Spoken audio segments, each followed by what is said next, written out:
Hey, everybody, welcome to Uncultured Gays podcast, where we may not be experts in culture, but we sure love talking about it. Now, you guys are probably wondering who the hell is this on the pod? Well, we have a very special edition of the Uncultured Gays podcast because I am the guest hostess with the mostest today, Miss Vanity Jones, the diva who's going to be hosting this fun episode. It is a very special episode because it is Miss Foxxy Jones' 4-year drag anniversary. So we're going to be sitting down with her today and we're going to be dissecting what has been the journey that is her 4 years. So let's welcome Miss Foxy Jones to the pod, everybody. Welcome. Hello, thank you Woo! for having me as a special guest on your special hosting episode on my own podcast. Oh, this is gonna be great, you guys. So, all right, Foxy, why don't you start off with letting everyone know kind of your origin story? I think a lot of people here know you as Foxy Jones, the girl who came out on the scene. I think a lot of people are getting to know or have gotten to know already that you're pretty well versed thus far in your creativity with drag, the type of numbers you like to do, all that fun stuff. But I think what a lot of people don't know about Foxy, she has such an extensive background outside of drag. And I want to hear a little bit about that. So let us know. Let us have it, Foxy. Okay, so like from the beginning. Your humble beginnings before you came to San Diego, I guess. Okay, so I'm originally from Ohio, which I do think some people do know, but I'm from a like smaller city called Youngstown, which is in the northeastern side of the state, about an hour south of Cleveland, Ohio, and then about an hour ish north west of Pittsburgh, Pennsylvania. So we're kind of like smack dab between those two large cities.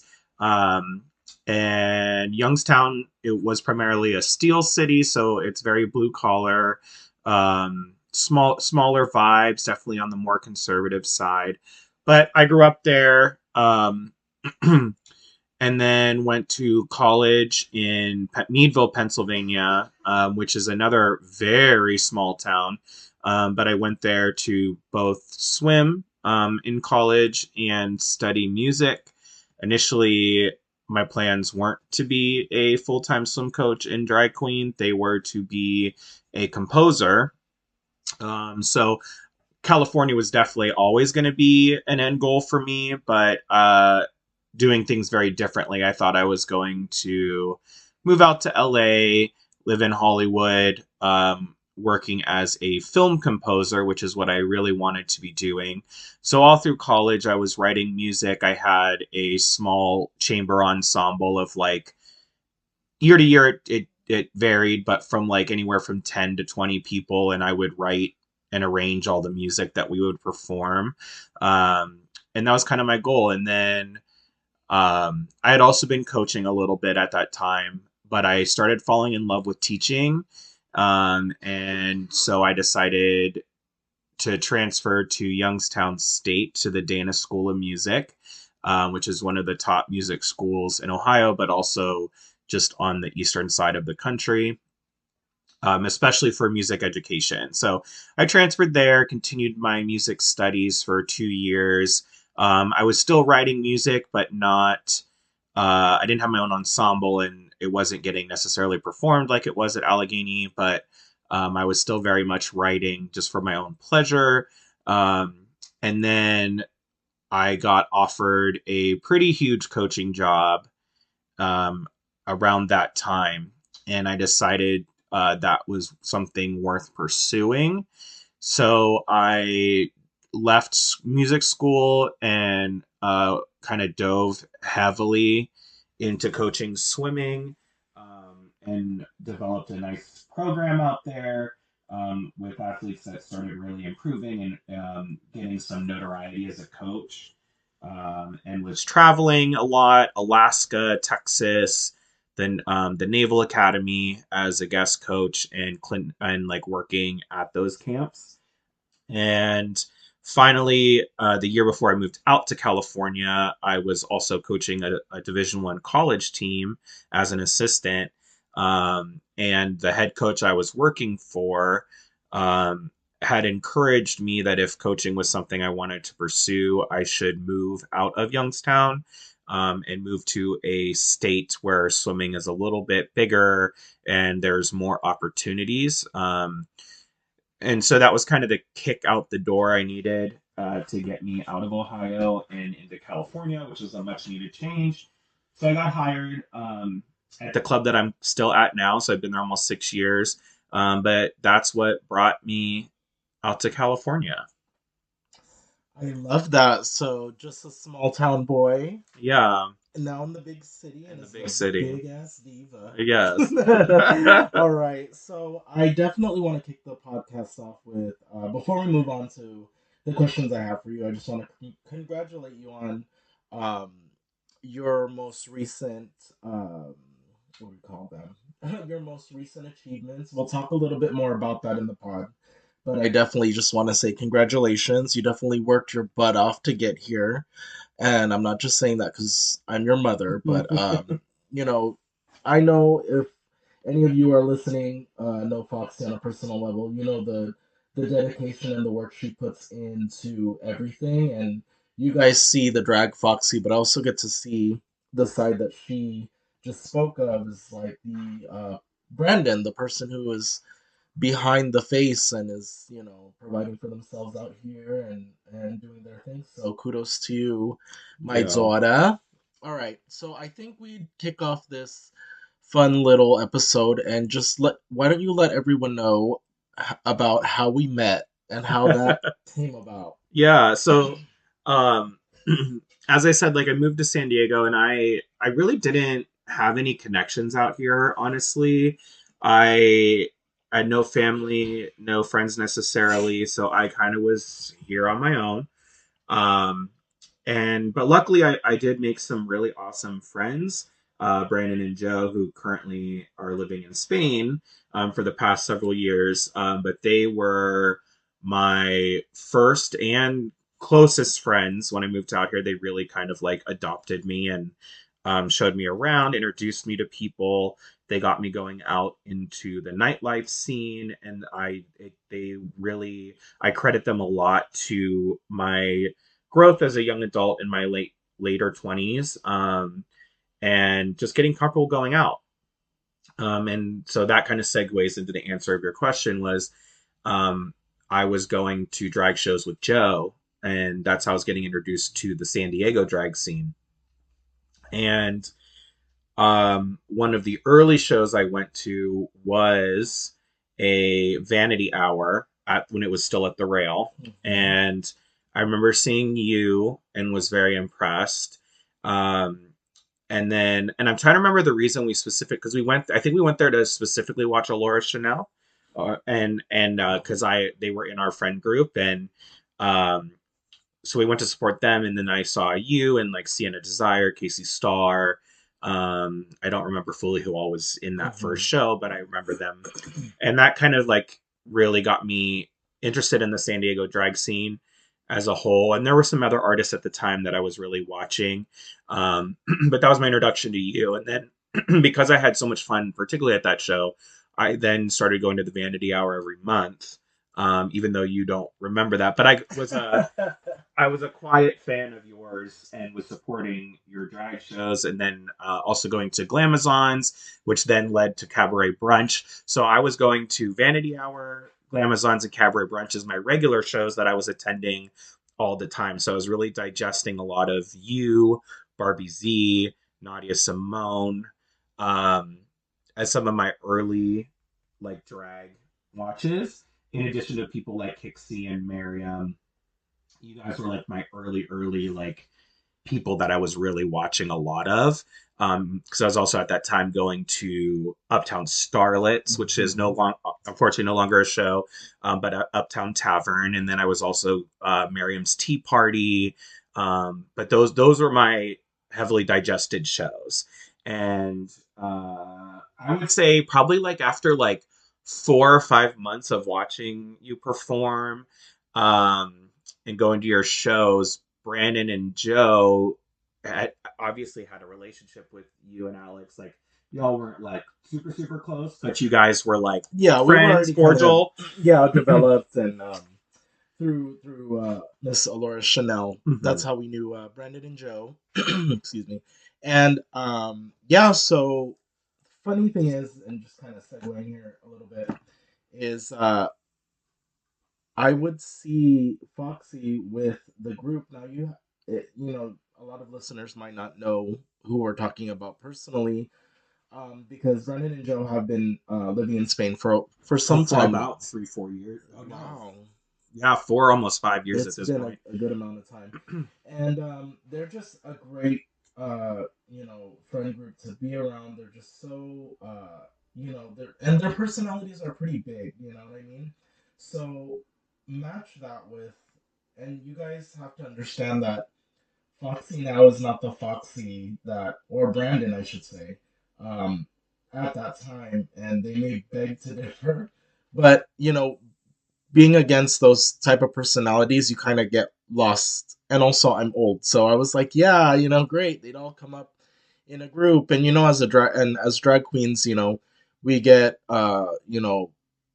bombarded by everyone who wants to come up and compliment you, take pictures with you after the show. So it's kind of like you really have to have a sharp mind to remember all of that. Yeah. So, and then just to reiterate before we move along, I never once said I don't remember her being at my shows, for the record. No, it was constant. Well, and like I think too, because like, and I'm still this way, even though I think people that know me or know Foxy and have met me in the coming years, I think they do know me as more of like a funny, outgoing, boisterous person. But that is very much like when I'm in drag, but also um, I'm that way when I'm comfortable.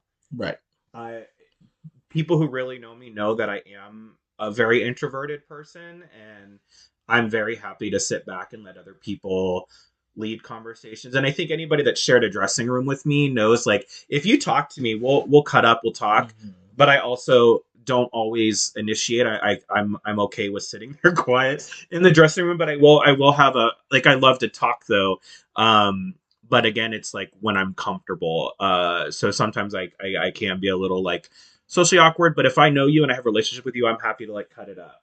But that does take time. But like Foxy over the last couple of years has like brought out more of my extroverted side. So at that point in time, I was still very shy, and like Vanity said, Brandon and Joe are so outgoing and so charismatic that it was very easy for me to get lost in the shuffle. Like I think at that time, a lot of people knew me as like their friend. You know what I mean? And Mm-hmm.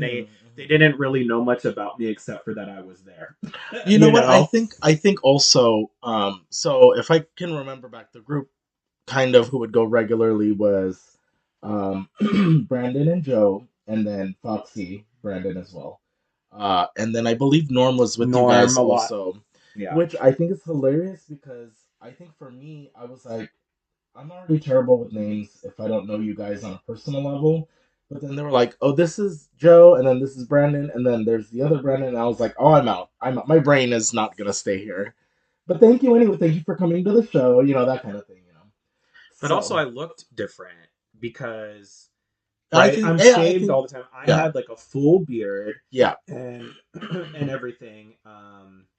So I think yeah, so I think that was it too, is like now I'm most of the time shaved, like and Yeah, like she was the quiet bear in the background. And that's why half the time I'm like, wait, you were there at that show? And we'll be watching old videos of I'm like, mine oh, there I am. There I right am. there in the front. Every single video. She'll play a video of her performing, and I'm like, I was there for that. She's like, no, you weren't. I'm like, there I am, right there. Like, who's that man? Well, all right. So that was the first impressions. Now, or actually, I want to move on to first impressions, I should say.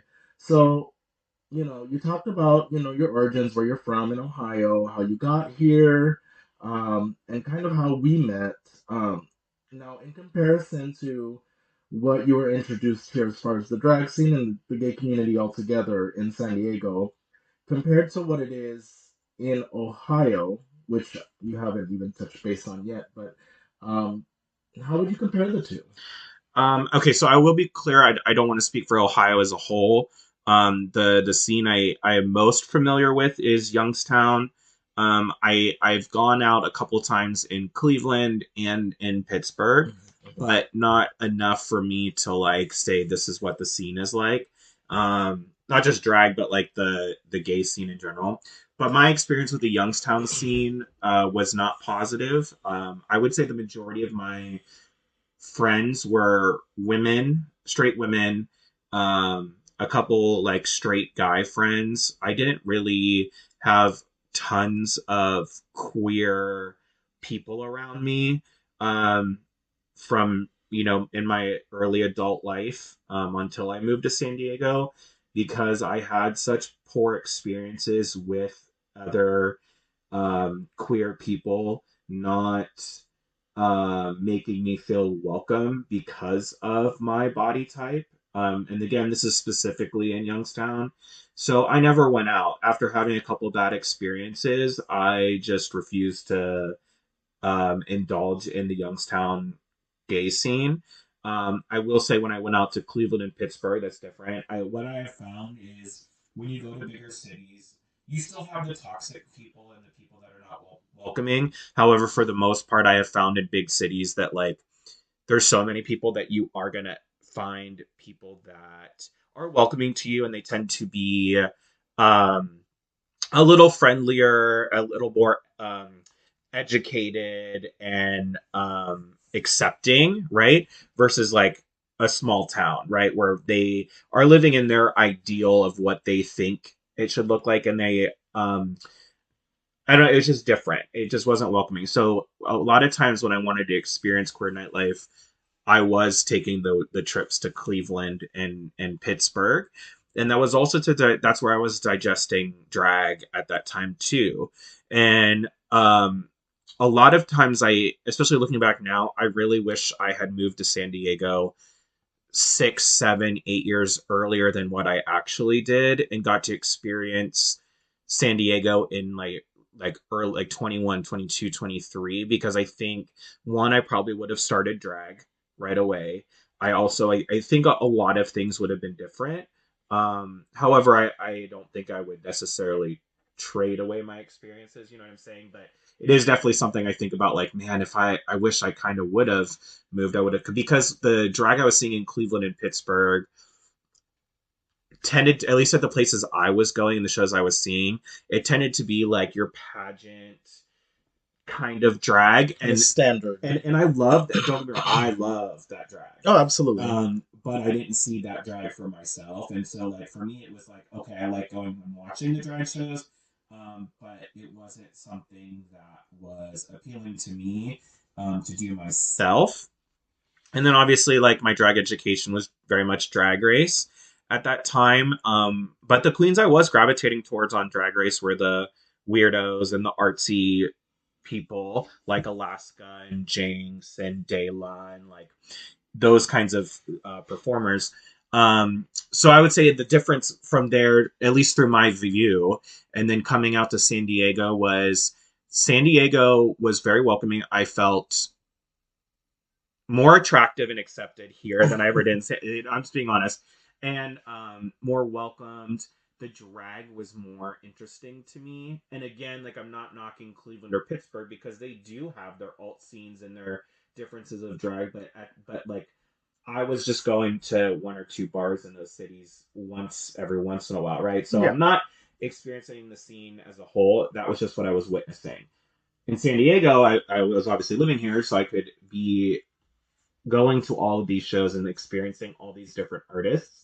So I would say that was my difference in experience was like San Diego to me felt like a melting pot, and I was seeing things in drag that I was like that were starting to like light ideas in my head of like, oh, you could do that. Like you could, or like that's the kind of drag you would do if I was going to do drag. And so it was really igniting that interest to go from a viewer to wanting to get on the stage. And as someone that comes from a performance background, not as a dancer but as a musician and a theater kid, I was like, okay, that like this is appealing to me now.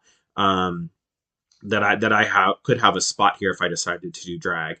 And then just feeling accepted, like I said, like I that connection with Brandon and Joe and Laura and like all these people that I have met since coming to San Diego have really become a second family. And even people that I don't consider myself like super close with, I still feel there's like a connection there. Like so like even before Foxy living in San Diego, there was this instant acceptance and comfortability with going out that I did not feel in Youngstown, and I think that really helped me grow as a young adult into where I'm at now. Awesome. So, from what it sounds like, is you get here to San Diego, and immediately, you meet a group of friends that are adventurous, take you everywhere. You get to experience the gay nightlife here. So you're pretty much in this whirlwind of an introduction to San Diego, just nightlife, gay nightlife. Um, which leads to the next question: is what made you finally, take the plunge to go? All right, I think I'm ready to start doing drag, or I want to start, diving in, or was it a matter of like I'm gonna do it now for sure. It definitely was like the culmination of a couple years, right? Because I had been in San Diego. I moved here spring 2019, and then I didn't start drag. Obviously, I just hit 4 years, so 2 years, almost 2 years into me being here. Um, so I think it was just like a perfect storm of events. So, like I said, I was coming in and I was witnessing drag that in person that I was like, that is drag I would do, right? So I would say it kind of started with Kixie, seeing Kixie do cosplay drag and things like that, which like really tickled the nerdy side in me. Oh yeah. And then seeing you, Barbie, um, and Miriam do comedy and characters, and that was like another like check box watching Miriam host and be this like insult comic on the mic checkbox and like it just like I said it was like this perfect storm over the course of 2 or so years that was really just slowly lighting this fire for me. And then Sienna Desire at that time, and I haven't seen her perform at all because she's at Lips now, but um she was this like fashionista, like alti fashionista, like that Yes. just it was like food for my eyes. Like so I think it was like this nice so between I would group all of you together, like seeing all of you at one time and like existing in the same scene, right? Was Yeah. like, oh, I like this, like pieces of all of you that I really liked. And that was like really setting things off for me that I was like, okay, this is really cool. And then COVID hits, and as we were all like ruminating during that Oh time yeah. because we really didn't have anything else to do. And um, Dragula season 3 had also come out during COVID, and what was special about that season is I felt like that was the most invested I had been in Dragula. One because I had nothing else to look forward to, but also I had watched the first 2 seasons, but not as they were airing. This season I was watching as it was airing, so there was that excitement, and I had already started entertaining drag in my head. Gotcha. And so then I was becoming invested in something that I still really appreciate about Dragula, which is like the little behind the scenes things that they show when people are making their looks and how they're conceptualizing things. And they also show you like little tips and tricks on like how they're achieving. And so it got my brain kind of really spinning like that, okay, I could do this. And there's something about this like very artistic aesthetic and approach to drag that they feature specifically on Dragula that really appealed to me in combination to reflecting back on the shows I had seen prior to everything shutting down. That I started reflecting and going, oh, I, I'm almost 30. Why I just need to do this, right? And but I had no clue where to even start or begin it. Like I had no skills. The only thing I knew I had was like, okay, I'm pretty funny. I feel comfortable in like a theater sense that I could bring. But everything else, I was like, I have no fucking clue. So then we're coming out of COVID, and I'm sure all the performers that came right out, the torturous face masks, and just it was different. But then I went and saw one of the first tea parties that happened right after everything started to open back up, and I went with Brandon and Joe. And I remember this was right after I had like severely hurt my ankle and knee, and so I was on crutches, and so I'm crutching to this drag show. Wait a minute. I didn't know you hurt yourself. Yeah, during COVID, girl, I fell down a flight of stairs, Oh and my god. so I was Was on it? crutches for a minute. Were you coming home drunk from the rail? Oh No, no, it was bitch, I was closed. dead ass sober, You girl. I had had no I choice. had a load full of You laundry had a and load. a load, and I missed a step and fell down 2 flights of stairs and like Was this sprained my at your ankle. apartment? This was at my old Oh apartment, my yeah. god. So then, so anyways, it was just funny because I crutched up and Glitz like sat us at a table right near the door, so like I didn't have to go super far and everything. But anyways, that show it was Tea Party. So as people who were familiar with that, or for the people that don't know what Tea Party was one of Miriam's shows, and it was an all comedy show. Like every number had to be comedy. And in that show, it was Miriam, Silas, Evelyn, Michelada. Like it was probably the dumbest show I had ever seen. It tickled me pink. Right. Yeah, yeah, I had done a couple guest spots for Tea Party.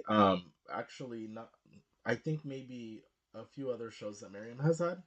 And I just have to say, for those who are like, we don't know because we weren't there, or for whatever reason, hopefully Miriam brings it back because it was such a fun show. It was super diverse. The comedy was there, the professional timing was there, and it was just a really fun show to be a part of, and then also to get to watch. Yeah. Yeah. And that was a show where like obviously I had seen a couple before COVID hit, but then I this one in particular because I think I already had drag on the mind that I wanted to start. Um that show, I remember going home going, I need to start because I saw myself in that show. Yeah. And I was like, I I want to be there. I want to be up there and in this show in particular. And so then I so that set it off. So then I was like, okay, so like I approach a lot of things with my life, I was like, I need to do this right, and I'm gonna go full steam ahead. So I was like, well, who do I feel comfortable reaching out to? And at that time, I had talked to Sienna a little bit.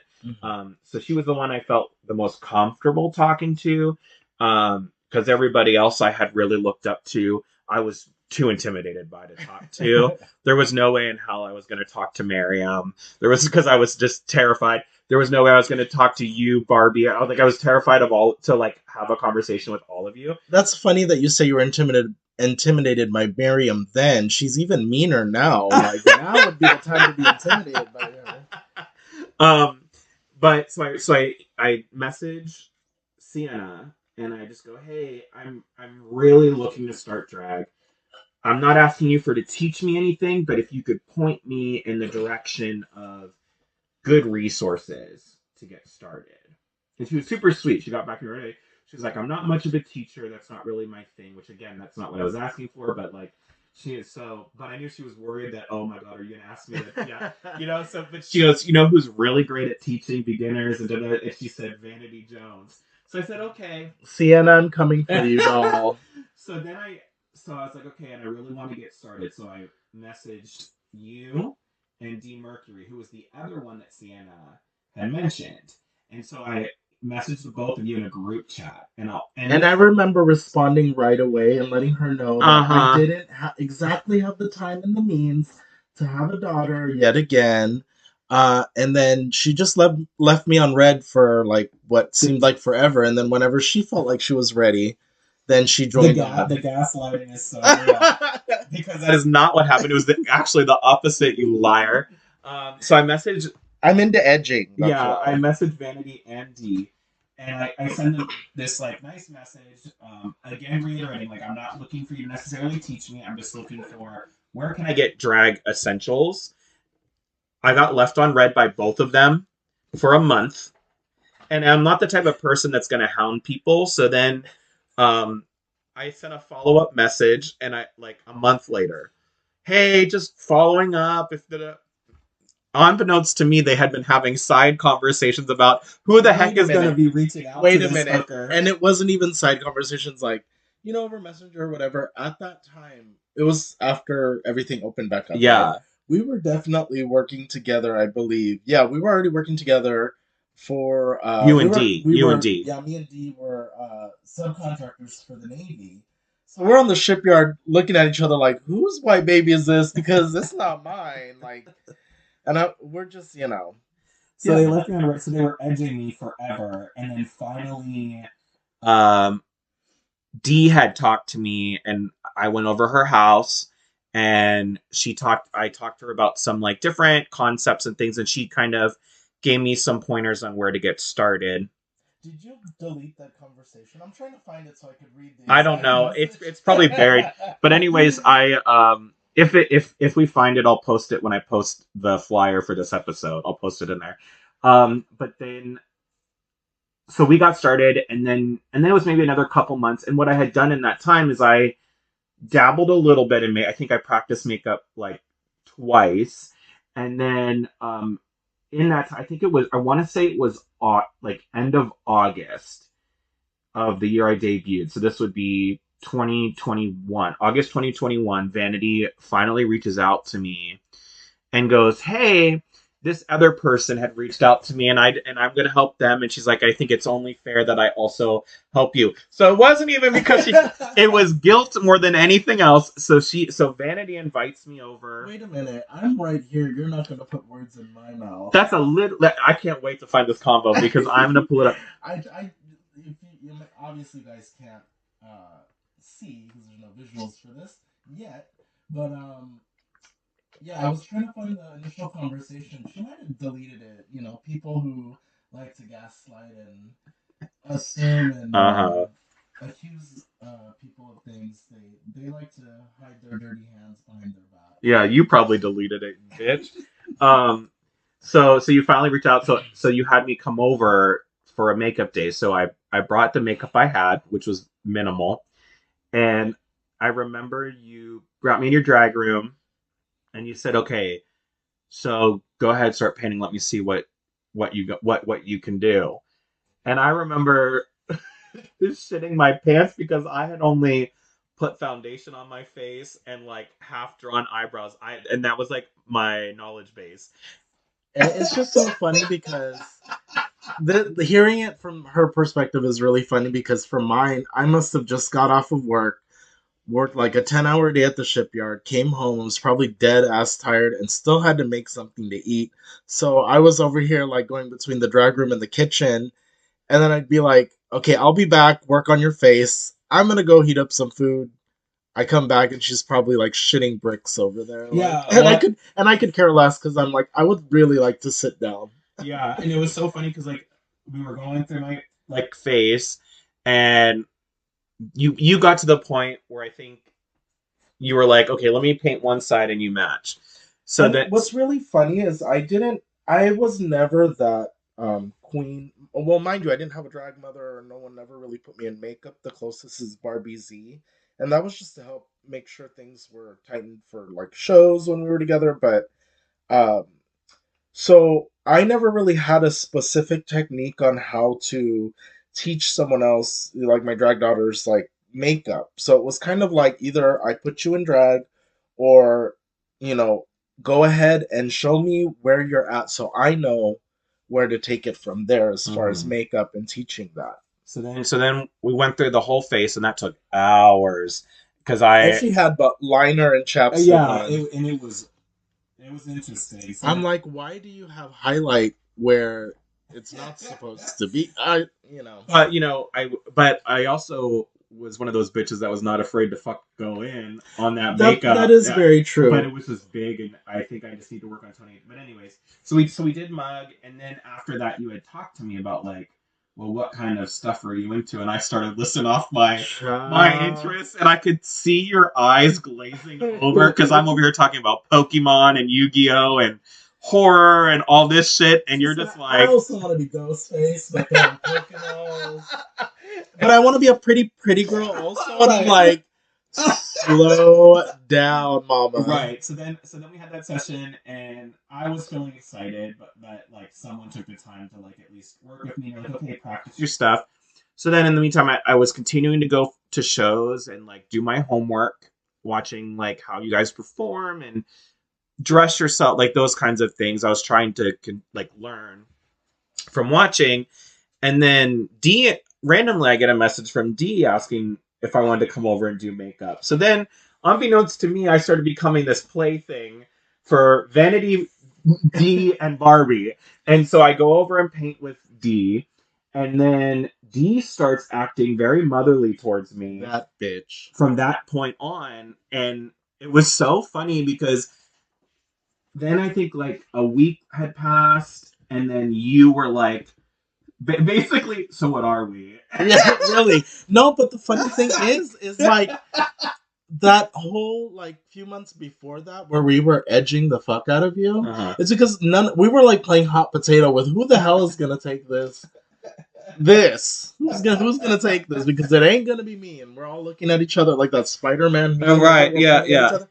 And then finally, because it's just the person that I am, or it's just my luck, I just decide, okay, fine, I'll be the nice person, take this one in. And then as soon as I started showing motherly qualities, that's when I feel like the other two were like, wait, there might be something here. And I'm like, it's too fucking late. I was like Matilda's mom. Yeah. So, and then it was so funny because then you were like, what are we? And then I was like, well, I don't know. Because I was waiting for you to be like, she do you thought I want to was be my gonna. daughter? She thought it was gonna be some grand ceremony. I'm And like, girl, if I fed you in my house, then your family already. so then we had this. So we had the official talk that like, okay, you're my mom, and she had another one at that time. Rest in peace. And they. So it was the three of us, and then but then it was so funny because then the next show we went to, D was there, and D and I were in the audience, and then D had this whole like heart to heart with me. She's like, I would have taken you, but I didn't know if you would want like a cisgendered woman to be your drag mother, and like da da da da da da. Oh my god, D, that is And I was like, well, I totally would have had you. I was like, I really like your drag too, like da da da da da. We had that whole conversation. Then I remember I told you about that, and you're like, that fucking bitch didn't even want you, and she only wants you now because I'm teaching you, and da da da da da. And then she saw you dance, and you dance the same way, so she's probably one. So that was kind of like the intro. So then it became, so that was, this all like took place over the span of like very end of August through maybe like the beginning of October. Mm-hmm. Yeah. And it was a lot of me just like you guys teaching me, giving me like drag homework to do, and me just trying to work on learning skills before I would hit the stage. And then you came to me and you're like, all right, well, how do you feel about December? And I was like, what about December? What's going on in December? And you said, well, the first Friday in December, that's going to be your debut. I was like, oh shit. So I think I had a month and a half at that point to get ready. So then it was really just kind of planning what we were going to do and like getting everything together. And let's just then I say, debuted. Yeah, let's just say the first few months working with Foxxy, and mind you, I'm not one. I get it. We can all be shady and have our opinions about different types of drag, and that's completely fine and it's valid. But I remember a lot of the concepts that Foxy would bring up, although they were very put together. It was her idea. I mean, I would just be like, grin and bear it. Mm-hmm, yeah, that's something. And what kind of Pokemon is that? And you want to be a car alarm? What do you mean? You want to go from Tracy Turnblad to car alarm? Okay, all right. Well, just don't embarrass me. Just be good at something. But yeah, so at that time with Foxy and a couple of the daughters are no longer in the house. But there was kind of like a formula I had, especially because I was still hosting the Vanity Hour at number one. So I kind of used my platform as a place for them to debut themselves as a member of the House of Jones. And if any of the girls are listening, they get a chance to listen to this pod, and you're directly affected by this these events. Um, I'm just speaking into that's kind of how the formula was. So it was just a way of preparing the girls to enter this business. It's because ultimately drag, is a business. You're the full on machine, and you're the crew behind it making it happen. So yeah, it was a fun time. It's fun to look back because 4 years, that's someone's high school journey. You know what I mean? Mm-hmm. That's a lot of years already, and it may be, 4 years is a little to some, but you learn a lot in your first few Mm-hmm. years. So yeah, it's always fun to go back and talk about those early days, and the Boston market body she had. Girl, yeah. Well, I remember because it was like so funny because I was like, because we were taught like those were the things. So from like mid October through the debut, those are the things we were discussing. Like, well, what do you actually like want to look like, and what do you? And I remember for me, and trying to decide a name and like all those kinds of things. And I remember first thing I said was like, well, I want to have like the Jones body, which is that very like curvy, thick, almost. I equate it to like Jessica Rabbit or Mhm. like those kinds of like very curvy comic book or cartoon women kind of body. Mhm. And I remember you sent me to the mattress store to get the foam, and like we used your pads as a base, and we like you had me shave them down. You helped, but I you Yeah, I had put your ass to work. but That was but me. but you were like, this is going to be your body. You need to make it how you want it. So I make it and I get it, and then we we try them on, and you're like, are you happy with this? And I think that's something that like looking back now, I was like, you shady bitch. But I remember in the moment, I was like, wow, she's such a good mom because she like wants me to like make sure this is my vision and let it be my drag. And now I'm like, you dumb bitch, let me go out like that. But I my pad so everyone that knows me now already thinks my pads are big and like curvaceous. My padding at my debut was twice that size. It's okay. We'll turn it into like a Instagram reel. You guys will see it. I'll post it. It literally was twice that size. It was ridiculous, but I also didn't wear them in the right spot because I wore them where my boy hip line is instead of up higher. And just to be clear, I didn't teach her that. I had pulled them all the way up where they're supposed to be. Because if any of you guys know that in my journey of drag, like I'm known for my body, for my own reasons. But yeah, it's different doing it for somebody else. But we live and we learn, and then we Right. get better padding. Right. Yeah. So it was big, big pads, and so, but in my mind, you couldn't tell me anything because I remember like putting those on and looking in the mirror, and I was like, oh, period, this is it. And I know in your mind you were probably like, uh huh. Well, no, I think it was just a matter of time because my fear was I didn't want her to shave them down because you have to shave it down. You have to form the cushion to how big or how round you want things to be, and so I wanted to make sure that we were working with more rather than going, oh, we don't have enough, and we're on a time crunch also. Yeah. So those are things I kind of you know I think unbeknownst to like the both of us, and I'm kind of realizing in this moment now is like that's kind of like prep for like being in this industry is like you're gonna be on a time crunch. You might get asked to do something last minute, like 30 minutes Yeah. before a brunch. But we'll talk about that later. Um, but you're gonna come into those moments where you are asked to do something, or you get offered a gig, and it's you have I don't know, maybe it's themed, maybe it's this, maybe it's that, and you have to kind of scramble. You know what I mean? And you're definitely on a time crunch, and you have to kind of ready, set, go, make it happen. And Mm-hmm. by the time the show is gonna start, what you have is what you have, and you have to make it work. You know what I mean? So I'd like to publicly apologize to the public for anyone who was directly affected by the Boston market body that my daughter brought from Ohio. But yeah, so yeah, I definitely, and I remember so building the body, constructing that, and then us deciding like what I was gonna do. And I remember being pretty adamant that I wanted to show both comedy and musical theater in my Mhm. debut. And so we did Good Morning Baltimore from my favorite musical, Hairspray.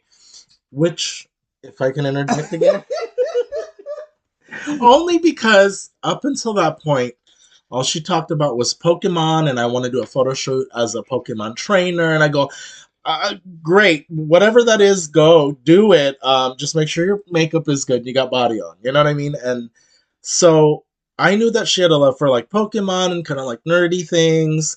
I think maybe some horror, like you expressed that. And then when we were talking about what she was gonna do, and she goes, "Well, I want to do Good Morning Baltimore." And then in my head, like I thought she was gonna go, but as like I thought you were gonna remix it as like something horror, or you were gonna do like I don't think comedy was like an option at that time for you. I mean, I not don't think I brought right it up to you at that the I at the debut, but like after for sure. But I just remember being like Tracy Turnblad doing Good Morning Baltimore as what? Like I'm thinking she's gonna remix it with a Pokemon or something scary, and I was like, wait, you like musical theater too? I was like, oh god, I gotta write all this down.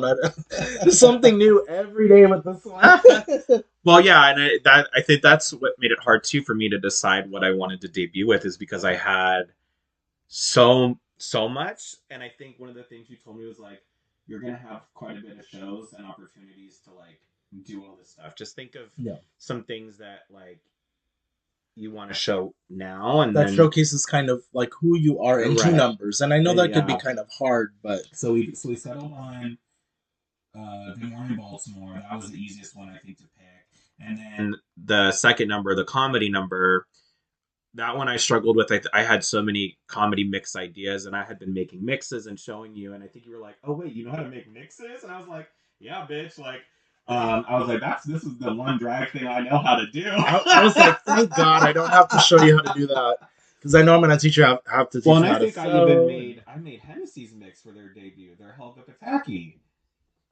You did because there was a point in time where she was making me mixes because I was Early on, yeah. yeah, I was down a laptop at the time, and I remember she had to make a Squid Games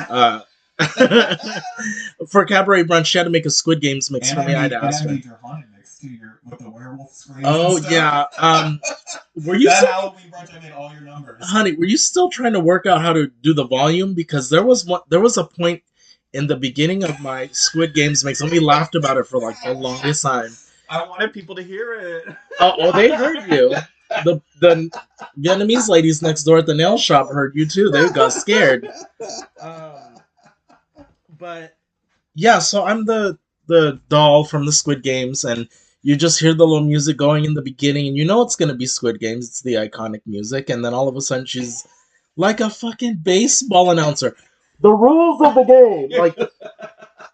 And I remember being in my car and having the music turned all the way up. Like she had just emailed me the mix, and I was like, okay, this is gonna be sick.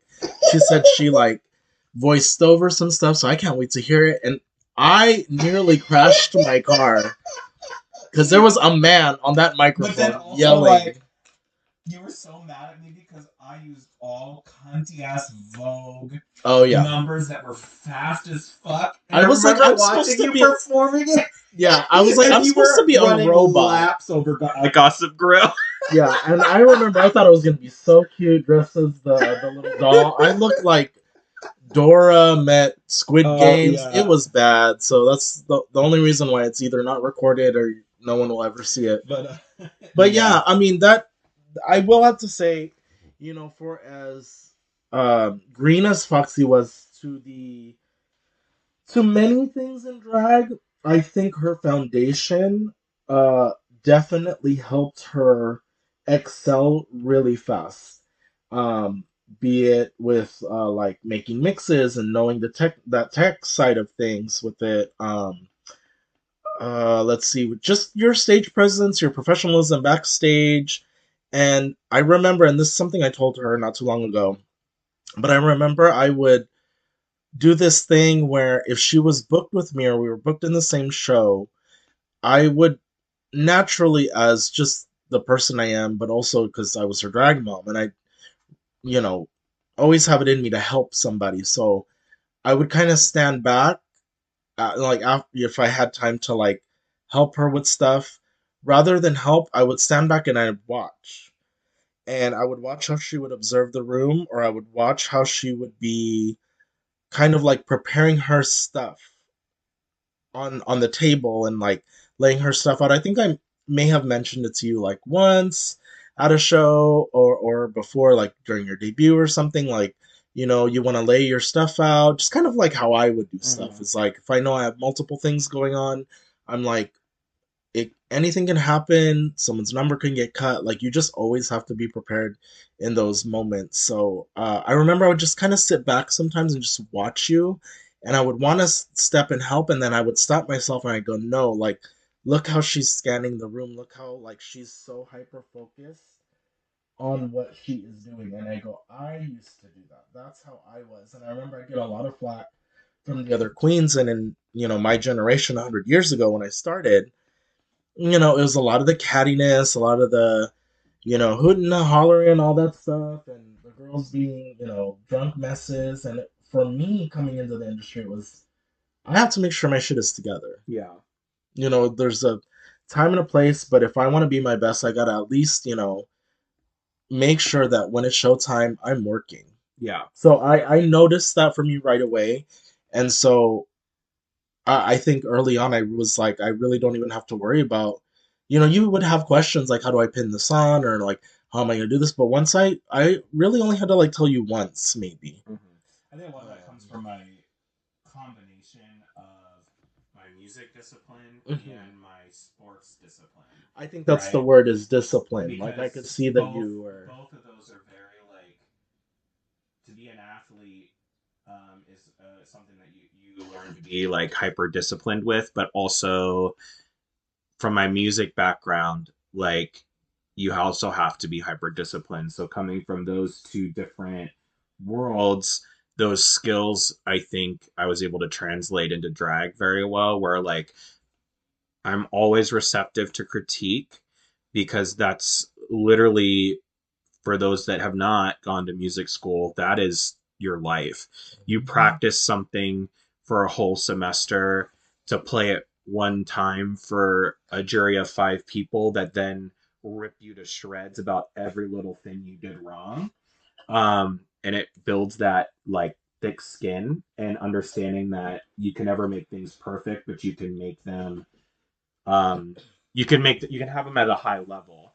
Um, and then swimming too, like you're constantly looking for like, where's that little bit of extra time, how do I refine Mm. small details, right? So yeah, so I was, that's why I was always watching, that's why I always was like asking questions. And like I know like some people shadily have said that I was needy, but that was me learning and wanting to be the best version of myself and always get better. I'll just have to say, and this is not just in my drag house, but this I'm sure just is common knowledge at this point. A closed mouth don't get fed. So if you're not going to ask, if you're not going to continuously be like, you know, wait, what do I do here with this? A lot of the times, most of us, drag moms can be like, okay, she's asking me again, but it's not really a big deal because again, if we took you on as your daughter, as as to be your mom, drag mom, then we know that that's gonna kind of come with the Mm-hmm. territory. So to me, it was never needy because I felt like right after you, there were your other sisters at the time, Mm-hmm. and so I kind of had to like fan myself out between Yeah. a few of you guys. So in a way, I kind of felt like I was like, okay, Foxy, you can handle yourself. You got it. Like I kind of had that kind of like reassurance with you that you were gonna be good, Mm-hmm. and I could check back with you like, okay, how are you doing? How's your Mm. progress? Blah blah blah.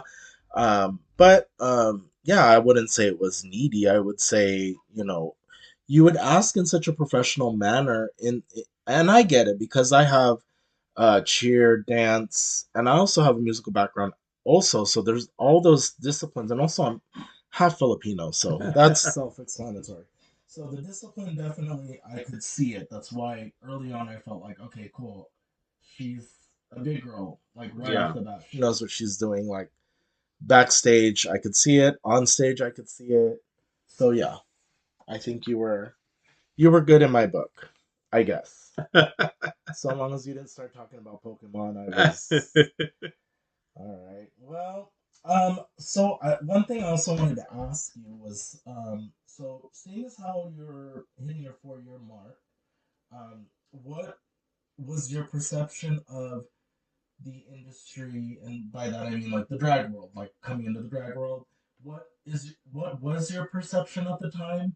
What is your perception now as someone who is like, I feel like you're almost flooring the pedal as far as like local drag here, and now been doing some traveling also. So how do those two contrast? Like what are some differences, and what have you learned along the way? Mhm. I think first starting, my mindset was like, get yourself out there, take every gig you can to show face and learn, right? Because I coming from that performance background, there's no better teacher than just getting on that stage and doing, um, and failing. Yeah. That's your biggest teacher, is just going out there, failing. And that's why, like, I know, like, a lot of people like will talk about watching me when I first started, and they're how like crunchy and cringy, but also they say you were not afraid to be out there. And I think that attributes a lot to my growth, because I made the mistakes. I um, did things that in my head thought were a good idea but didn't translate, and those are things you don't know until you do it in front of a crowd. You might think something's hilarious, but an audience might not, right? So like that. So, and then in terms of the scene itself, it was, um I don't think it was necessarily bad. It just was, obviously people are opinionated, and I think that pushed me to elevate fast, because I started to realize, one, I was dealing with the queens that are established, right, in the scene, that have made their mark. They know who they are, and they're the ones booking, right? But then I'm also, while drag is for yourself, you're competing in a market that does not have a lot of space. And I was coming up with people that were coming onto the scene with lots of makeup skills already, dance backgrounds, different just skill sets that were Typical. that I, Typical. that lend themselves to hit it right away. Mm-hmm. And I felt at that time like the ugly duckling weirdo, right? And granted, nobody was putting that on me except myself, right? Because I was the one doing that comparing. Because the girls I was coming up with loved me, and like we got along super well, and like they enjoyed what I was doing. But in my mind, I also saw myself as like, I need to catch up. I am too far behind.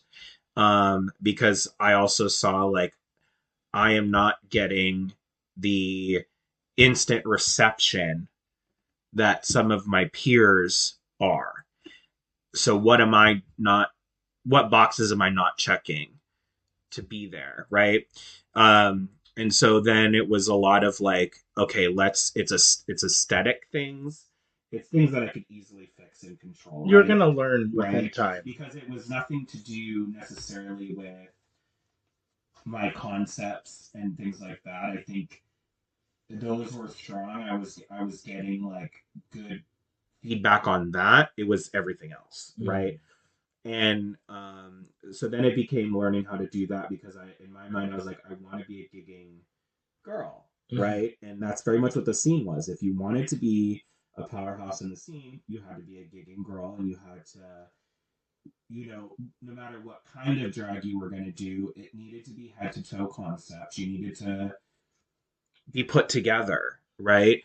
Um, and even if it wasn't the most elaborate, expensive stuff, you needed to it just needed to be full concept, right? You couldn't look all over the place and messy if you wanted to be getting booked at the shows. Right, right. So that was something I looked to improve on. And then I would say at like some other struggles I dealt with early on in the scene that were like to come up in was getting compared. I think I because I pull so much inspiration from so many different people because I have so many interests and then I was trying to like implement them into drag. I felt like early on, um, I was dealing with a lot of like behind my back talking going on of being a copycat and this kind of stuff. But for me, a lot of it was like this is how I'm learning, right? I didn't have drag skill set, so the way I knew how to learn, which is very much how you are taught to learn in music and composing, is like you take who's inspiring you and then you how do you put your spin on it, right? Well, it also didn't help you were buying all of And it Miriam's also did not dresses. help, right? But it wasn't exclusive to Miriam, but we could get into that too. But I was getting called the Witch.com Miriam and like all sorts of just like That shitty is things wild. and like in an effort to put me down, but like what those bitches didn't know about me was like, bitch, you ain't gonna scare me off. When I have my mind on something, I'm gonna fucking do it. It hurt, but also at the same time, it was very much like fuck you. Like I don't care. Like I because my thing was is like as long as Miriam's not the one saying it and Miriam's the one that doesn't feel that way, then the rest of y'all can go fuck yourself. Exactly. So and but I get where those comments were coming from is because like you had just said, I was buying Miriam's drag. And that was directly because of what I had said earlier, where I was like, I knew my aesthetic was mismatched, crunchy. I needed I needed to elevate. Miriam is the same size as me. Her stuff is good. It's Mhm. stoned. It's put together. So that was my way of getting secondhand, really good drag. It's really funny though that that was being said about you because they, would see you in uh outfits that you bought off Miriam, which, it's a common thing in the community But I when was just gonna girls. say that these bitches are wearing other I bitches' was closets That's exactly what I was constantly. gonna So say. shut the fuck It's up. the same girls that will sit there and be like, have those fucking comments to say, but then They're in all are of strawberry wearing. stuff. Oh, So shout out to Strawberry. but and again, like as like initially hurtful as it was, like I never let that petty bullshit bother me because it's like it, if I ruminate on that, I'm not going to get anywhere. Yeah. And then I think the comparison too is like Miriam and I are the same age. We have very similar interests. But you know what, So too? so like when we approach and we're doing comedic drag, right? Yes. So like it's so easy to cherry pick those three things and then like say we're the same queen. And then it didn't help that I was also in her hand me down outfits. But I think the way Miriam and I approach things are differently, right? Like we might have the same interest, but we get to there in a different way. Yes. And so then so that was one thing I dealt with. Anytime I did something alternative or horror early on, I was getting called an Eva Destruction knockoff. Oh, you just want to get shoehorned in with Grotesca and like all and like none of that was true, right? I'm just expressing things that I like, and what I boiled it down to is these people don't know me at all But outside of drag, and I'm just expressing things I want to do. And so I had to let a lot of that go. And so I think that's a big difference from when I first started to now. Now, um, I don't pay attention to that stuff. I'm going to do what I want to do. People are going to have their opinions of me no matter what I do. And people are going to talk shit no matter what. And I have found that people a lot of times lash out like that or say shit like that to pull you down because they are jealous or they are unhappy with things themselves, and so they will go after somebody else. So talk like they can talk all they want. I think the difference is I just don't care. I'm good. gonna do my thing, you know what I mean, Yeah. and do the drag I want to do, and You want to compare me? Great. And now, like, a lot of times, Miriam and I have this joke now where, like, girl, if you're going to compare me to something, you're going to compare me to Miriam? Great. You one of the top bitches in the San Diego scene in SoCal? Great. I am Exactly. happy to be compared Exactly. to that bitch because she has her shit together and she is someone who I look up to as a professional. So thank you for comparing me to somebody at that level, you know? So I wanted to make a special announcement on the podcast to Foxy. She doesn't know this just yet, but Miriam is actually her biological mother. Not sure if anyone could make that connection. No, I'm just kidding. But well, that's good. I mean, I think a lot of it, like you said, is the girls that are seeing you kind of fly through the industry, and I think early on you were getting a lot of bookings, and I even told you, I go, you're gonna get busy, Yeah. and and it wasn't that I'm Vanity Jones and I have this platform and I've been doing it this long. It's just like I've networked, I've put in my Yeah. time, and so I know a lot of other people.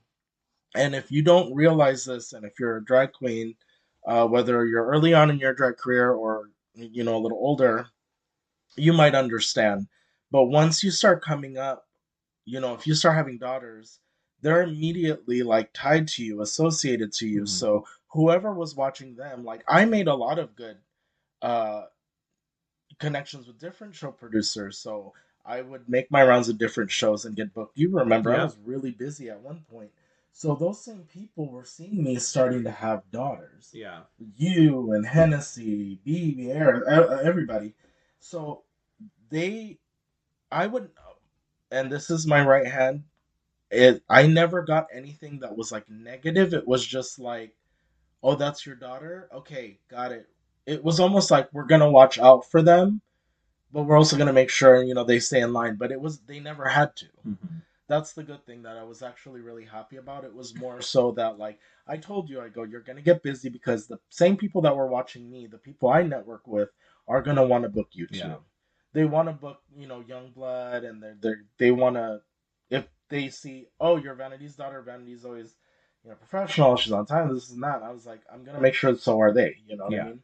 For the most part, Well, you can't control everybody. not But everybody. yeah, so and then I think the scene now, how I navigate the scene now, like I talked about earlier, but I also more selective with the gigs I take, and because I think also saying yes to everything is not healthy once you've Oh kind no. of got your foot in the scene, um, and it also is weird being. I feel like I'm in this middle state where I'm like 4 years in, right? So like people kind of know who Foxy is if you bring that name up amongst at least the queens and other performers. But I'm also still feel on the very young end, right? Like I still very much consider myself on the beginning side of things. As much knowledge of that I have learned over 4 years, I'm still on that very heavy learning stage of establishing Foxy and my skill sets. But something I think the scene is almost starting to go back to what it was when I first moved here. I felt like when I started drag, there were so many shows. It was like you could get bookings everywhere. Drag was like almost at this like hot, very very high point, and then we hit this oversaturation bubble, and then now things have tightened up again. So now we're getting into this point where like gigs are a little bit more limited, um, and the shows that are booking are higher end shows, and so you have to make sure that your drag is at a very high, like, or at a very decent level, Yeah. to get considered for those shows. And then there's open stages and things like that, and just this, and there's still the same amount of people coming on trying to do drag, and also watching like people that I would say my peer group has also changed so much. Like they're like that was another major difference in the show scene from when I started to now is I felt, as I had said, so far behind my peers. Now I would say I'm on point with many of them with just skill sets and what I'm delivering. Um, and I don't feel like so far behind, right? I definitely have caught up to them. The gap is not as crazy big. And then obviously like people have stopped drag. Like there's peers that I've had that have quit drag, don't do it as much anymore. And I think we've talked before, like that 4 or 5 year mark is where you start to see like the people that are willing to put in the continued work to stay in drag and keep doing it, and those that are like, it's not going where I want it to go, so they stop. So that's kind of where I feel like I'm at with my peer group right now, is like um, starting to see those changes, right? Um, and then I also have experienced being on the show producer side within the last 2 years, having a year of Fox It Up, and then now just launching Hotbox with Ava, um, and being on that side of things. Not that it gave me necessarily new appreciation from show producers, because I do know what it takes to produce a show even before that, just from my day job, right? Producing events. Um, but it is different in nightlife, right? Because at least with drag, there is this that I found, at least, and then I hear other show producers that have been doing it for years, that there is this sense of you are either the hero or the villain, more often the villain. And um, you know, I think what I've learned now on a producer side, watching, I understand people like Miriam, Kixie, Strawberry, those producers that are like consistent show producers that kind of are very selective of who they let in, right, into their circle, and who they let, because people I have found will take advantage, and they will only have a relationship with you in terms of getting a booking, right? Like, and or because they think they can get something from you. Um, and so I have always been a nice person and everything, but I think what has changed is I wouldn't say I'm cold, but like I just am selective. Right? I'll be professional with everybody. I'll be kind with everybody when I'm at a show. But gone are the days of like when I first started in that like year one, year two, where it was very like full embrace sister. Yeah. I do not do that anymore.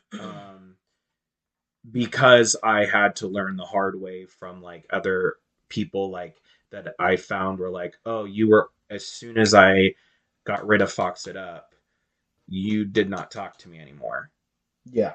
You know what I mean? Like those kinds of lessons that I felt like I had to learn in for show business. Like, and it started to make sense when I would like think about how a lot of these show producers that I have named would make their posts and their frustrations and things like that. I'm like, it clicks in. Um, and so now I just like, I have my group of performers that I'm very tight with and I consider like sisters. And then I have people that I just consider peers and coworkers, right? Like, Yeah. we're not enemies. Yeah. They're not anything like that. But I'm there at the end of the day. I'm there to do a job, and I'm there to grow as Foxy. And um, it's not necessarily a bad thing to not be besties with everybody, because not everybody is out there for you. Right. More often, everyone is there for themselves. And again, there's nothing wrong with that. That's That's just kind the of how life the of industry, drag. Yep. right? So I had to kind of take that on a little bit, and so I think that's the big difference now from when I was first entering the scene. Is just kind of the veil kind of coming down, and just being a little like having to learn the more realistic side. So one last kind of semi-serious question before we move on, with kind of like a speed round of mini questions I have that are kind of fun. But what would you, if you could go back to your early days of Foxy, what would you tell yourself, be it Brandon or be it Foxy or both? What would you tell them? Hmm. Just what advice would you give them? What would you tell them to maybe be wary of? What would you tell them, like, hey, this is gonna happen, but you have it in you. You know what I mean? Like Hmm. that type situation. Trust your instincts. Be adaptable. And don't um, hold things at face value. Don't read deeper into things than what you should be reading. So to elaborate on those three things, I have found the moments when I just trusted my artistic vision fully and like let myself go on stage and like any doubts I had about a concept that would like scare me from doing it and I just did it. Those are some of the performances that people still talk to me about, right? Got it. Um, and I think there have been many times, and I still do it, where like I'll prep something and then I'll chicken out, and then it'll be months before I actually do it, right? So I think just letting myself go out there and be raw and just let the performance happen. I think I would encourage myself to do that more. Um, and then being adaptable in terms of the sense of kind of like with your instincts, like let Foxy be who I want her to be. I mean, Foxy is there for me to express things that I have in my head, right? Like as Brandon, I love fantasy, love horror, love all these different things, and Foxy is kind of my playground for that. And I felt like I would go through these moods where it'd be like, okay, Foxy's a theater girl, Foxy's a comedy girl, Foxy's a horror girl, like, and it would have to be like a stint of that. But I couldn't intermix and go from show to show different things, or even within a show, do a comedy and then a horror, or a theater and then a this. And that's something I haven't started doing until this past 6, 7 months, where I was just like not caring about that and just intermix and being that adaptable, like chameleon. And so I think I would have encouraged myself to just from the jump, don't be afraid to show that versatility, um, you know, and do those things that you're passionate about because those are the things that you're going to shine at because it's the things you know the most about. And then taking things at face value, we are kind of already touched on. Just like be careful who you let in. Yeah. Um, don't not necessarily be cold, but just be smart. Like everyone's gonna say, "Oh, I gotta have you," or "Oh, this," but don't sit there waiting for that opportunity. A lot of times that's just thrown out to be thrown out, and it doesn't actually lead to anything. So you know, take things at face value, carve out, really work for your opportunities that you want. Don't be afraid to ask. Don't be afraid to like put yourself out there. I think are like the three big things. If I could go back, I would really try to make 4 years ago Foxy understand. It's great. Mhm. So now that we got all the heaviness out of the room, no. So really quickly, I kind of want to do something fun, and they're kind of like hot takes. Okay. So if you could give me five, 5. because you've been around already 4 years, so you kind of experienced a roller coaster of the industry so far, and it's not even the big drop yet. Just wait till you get to my age, Yeah. and you'll know. But I want five pet peeves of yours, uh, like backstage pet peeves, show pet peeves, like things girls do, or things that happen. Just five pet peeves off the top of your head that really are like, if you could stop doing this, this would be great. Thank you so much. Number 1, um, being rude or a diva. I don't care who you are. I don't care if you're brand new on the scene or you've been on the scene forever. You are not too good for anybody. I understand being shy. That's a completely different thing, right? Like that's one thing to be kind of sit there and quiet and shy. I'm that girl a lot of the time, but there is no reason to be rude to anybody or act like you are above anybody. Mm-hmm. No, that irks me so much. Leave the divaness out the Right. door. Yeah. Number 2, professionalism, right? Like that. And I think that's because that's one of the few things I had to really offer when I started. So it's something that I really care about. And we all make mistakes. We all have our moments.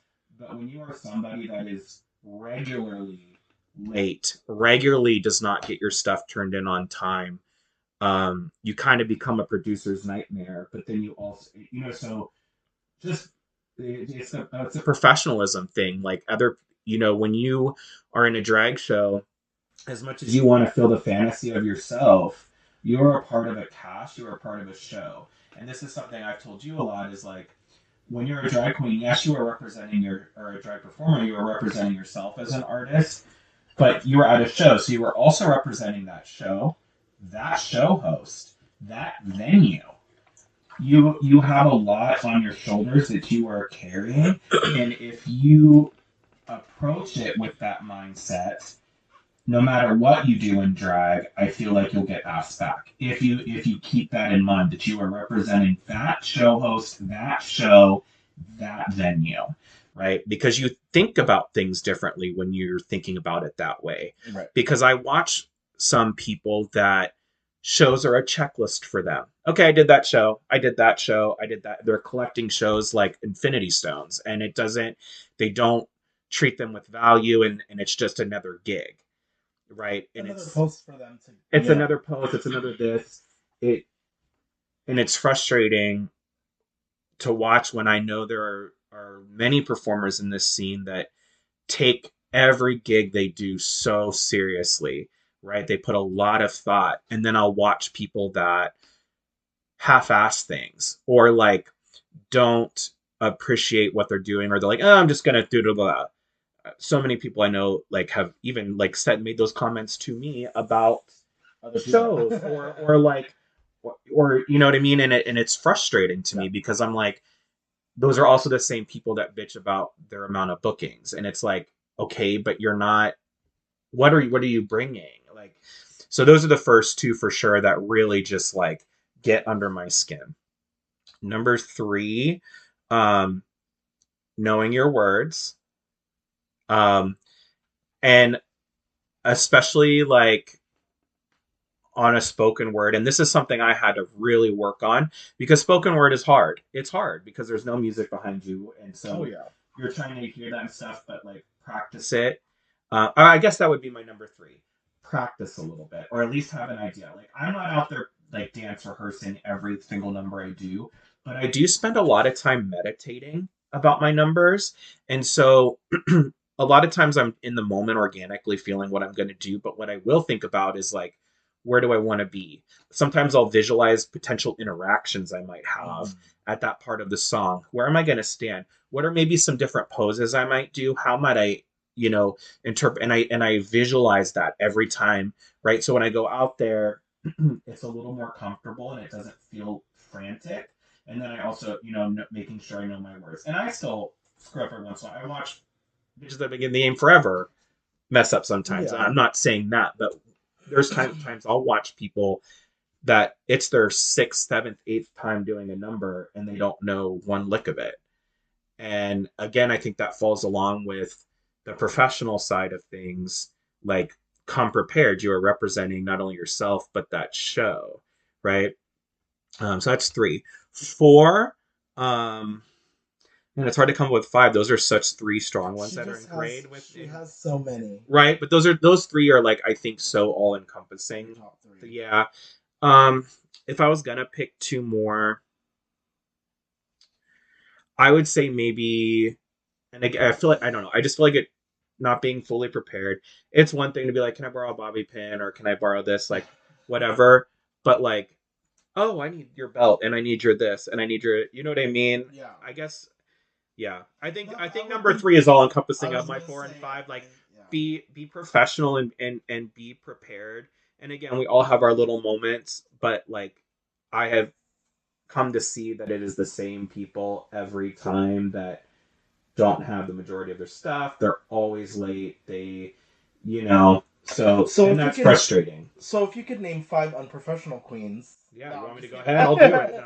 No, we'll get to that in just a minute. Okay, so you're saying that third one, it is kind of an all-encompassing with kind of like pet peeves. It kind of falls under that same umbrella. So I'll spare you the last two because it's pretty much covered. However, what I do want to ask is, okay, so top five favorite queens you have worked with in your 4 years. Okay. I'm going to eliminate the House of Jones from this just because that's a given that I enjoy working with them. So I'm going to name five people that are not in the House of Jones. Um, and these are not in any particular order. These are just five people that when I when I find out I'm in a cast with them, I know it's going to be fun and a good time. Um, I always love working with Juliana Dick. Hmm. She's like one of the people I talked about earlier that is like just one of my good people that Yeah. we're always going to be shady as fuck and just cut up and but then it's also I like working with them because they are very similar to me in terms of their backstage presence. We'll laugh and stuff, but when it's time to focus, it's time to focus. Yes. And Yes. like me, she's very meditative Hmm. before they go on stage. And I kind of like being in that environment a little bit because like when I do show tunes with her, like we're on the same side of the room and it just gets quiet on that Yeah. side because we're both locked When in. the energies sync, it's like Yeah, you're in the right yeah. spot. And then So but then shout out, when we're done with our numbers, like we're laughing and cutting joking, up. like Yeah. we have those moments. So it's just her and I. It's just like a natural like thing backstage. So that's one. Um, I really enjoy working with Melanie Blue. Hmm. Super funny, and that she's always prepared. Yeah. She's always ready. She checks those like professionalism boxes for me Yes. Yes. in a backstage. Um, and yeah, so I always appreciate her. Um, Eden Moore, which unfortunately I don't get to work with her anymore, but like I loved doing shows with her. Similar, like we could just cut up, and I loved when like me, Melanie, and Eden were all in a show together. Oh, Like that yeah. was always so fun. Um, I don't know. I there's so many people I like working with. I love working with Chi Chi. Chi Chi is so fun, so bubbly. She's somebody who is a diva, but as a diva, I like to work like that is professional. You know what I like to say about Chi Chi? She is a diva, but she's the homegirl. Yes, She's very down to earth. and she's a girl's girl. She's a girl's girl. She's very down to earth. And where I feel like some people give her shit for it is the people can't handle it. Is whether it's good or bad news, she's gonna tell it to you directly. She's gonna Yeah, serve it at the 5 o'clock news. She's gonna tell you directly to your face. and Melanie's that way too. That's why I like Yeah, Melanie Melanie too. as well. Yes, But Melanie. yeah, so I really like working with Chi Chi. Her and I always have a good time backstage. I felt like the first time I worked with her, her and I instantly like hit it off, and she was somebody out like, well, I get scared to talk to people like, but she was because she's so pretty, she's so put together, and she just like, I found that she's just a stupid bitch, and I love that about her, Yeah. and then obviously like her and I got really close during Last Lash and everything, and so I yeah love working with her. Um, Maddie Mokes, like her and I don't get to work a lot together. Uh huh. But every time I've worked with her, it's just so chill. But like we'll make our little like side comments and stuff. But Maddie's another one that is just so professional. I just like working with professional bitches. I think um, I could name so many people I enjoy working with. Strawberry, she's fun. Um, like I do really love working with Miriam. You don't get a word in edgewise, but she makes me laugh so much backstage, and I do like watching her many crash outs backstage in the dressing room. Yeah. Like it's so she's so like the couple times I've gotten to be in the dressing room with her, she just makes me. I'll just sit there and laugh. Like it just makes me laugh, and she makes the mood so light, especially if she likes you, right? Like, so it's good to be Absolutely, backstage with absolutely. her. You know what? If there was a reality TV show of just the backstage Oh, shenanigans at that's any all drag people show, need. it is such a riot. And from what Foxy is saying, a lot of these girls that she's naming is like her people. So yes, I can definitely Yeah. see what she Victoria sees. Alvato is another Oh, one. Like, I could just Victoria, keep, yeah, like, absolutely. honestly, like, there, here's what I'll say. There is, in my 4 years, there is maybe only one person I would never want to share a dressing room with, but everybody else that I have worked with, I would share a dressing room with them again in a heartbeat. Like I've never had poor experiences with that. I think it's just because I get along with everybody, like because I don't start shit, and so I think I know I'm who that fine. person is. Yeah, you probably do. Probably a lot of people do, and but everybody, like I genuinely do enjoy working with everybody. And I know that sounds so fucking pageanty, but but like come on, drop dead right, but gorgeous. because I'm so like I just am chill backstage. Right. I'm comfortable. I can be boisterous. I can be quiet. I can do what like, and I just enjoy being around that drag environment backstage. The only person I don't enjoy, they're not even in the scene anymore, so Yeah. doesn't matter. Yeah, they went to a faraway land Right. after you almost punched them in the face. Girl, the one time I almost got in a fight, and it was Hey, almost them that's getting what I was wrecked. like, yeah, she's... When you decided to be House of Jones, I didn't decide. well, shit, I didn't either. I'm just kidding. So what are we doing? No, so how do you feel like? Where do you feel like the scene is going with drag, and where do you see yourself going in 5 years? Okay. I feel like the scene is going to. My hopes for San Diego is that it's going to continue elevating. I love seeing this surge of alternative and drag that is like not the standard, right? But I want to see it continue to elevate and integrate even more into the scene. That's a big hope of mine. But I also want to see the shows that we have continue elevating. My hope is that like instead of that, this is going to sound shady, but it's not meant to. Instead of all of these pop-up shows that are kind of the same concept with a different name slapped on it, I would love to see and this is solely because I know how creative this scene is.